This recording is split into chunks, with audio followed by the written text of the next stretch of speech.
Looking for the start, 5 seconds away from a start now. Look for the green light, and also look for these guys getting the power down straight away. Glenn Clark will be looking for a very clean start, and he gets it too. Actually, it's the man behind him, John Douglas, who bogs down just a little, and he comes under attack straight away. And look at this, already Ashley Stitchbury mounting an attack around the northern hairpin. Look at it, Stitchbury, he's coming through on the inside of Glenn Clark. They've hit. And they've hit.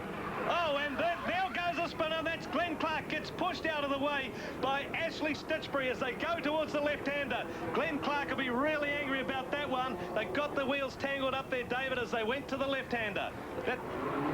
Here's the Iowa replay of that incident, just like the central race with the little fella in the new car. Up the inside goes Ashley Stitchbury. He's looking for the room. Glenn Clark is going to crowd him in. He runs Stitchbury out of room. Oh, well, that's the way I see it from here. Look at the wheels on Ashley Stitchbury's cars. He's already locked right round, sucked them in.